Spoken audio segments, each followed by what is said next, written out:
Hello, ladies and gentlemen. I'm here today with Griff Morris from Solar Dwellings, and we're talking about passive solar design. I find his passion for the subject really exciting, and I think you will too.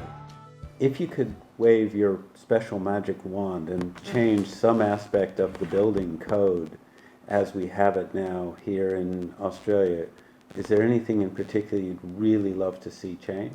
The biggest problem I see is the lack of transfer of knowledge across from council to council. There are few councils that have true knowledge of sustainability, so therefore their assessment process is mired in misunderstanding. Education, but specific education around sustainability. And when you do that, you have to include everybody, because when plans go into a council, they're assessed by building, planning, engineering, health, and even parks and gardens in certain situations. So therefore you are then, I would say, educating the whole council and getting a process of cross-pollination with councils through WALGA, Western Australian Local Government Association, and have them start an education process and then keep on upgrading their information. And nowadays that is so easy because you can just do Citrix or Skype and you can run seminars right around the country, right around the state. So people don't have to go places, you don't use all that carbon, and they can update themselves on a consistent basis. You understand the 6-star process or the star rating process? People have to have a 6-star home. This is a really good example of what I was just talking about, education.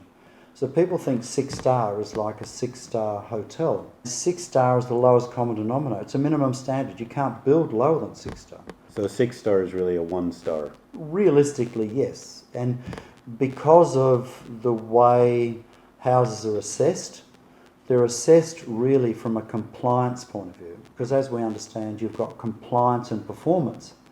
You can comply by having a relationship with someone by turning up. And you've got a relationship in the same space. There's a difference from turning up and engaging in it, deeply understanding the person, otherwise just turn up. Well, you can assess a house like that. Just turn up, assess it, get the minimum standard. Yep. And it's just a compliance tool. So that's another thing. Add that to the education. But education, not just councils, because a lot of the councils don't realise that.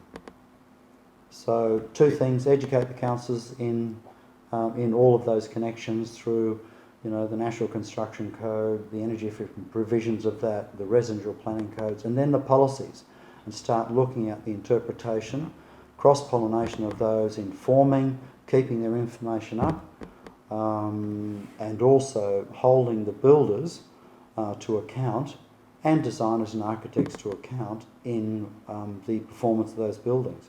Have them assessed. For further information, look at Your Home, Commonwealth Government website. Great information, go straight to the technical manual. Look at Josh Burns' website, josheshouse.com.au. That's done as copy left, not copy right. So in other words, all the information, even the plans, are free to people to use. Great. Thanks very much for that. My I really pleasure. appreciate your time. There's a lot to take in there, but And we've scratched the surface. yeah. Right?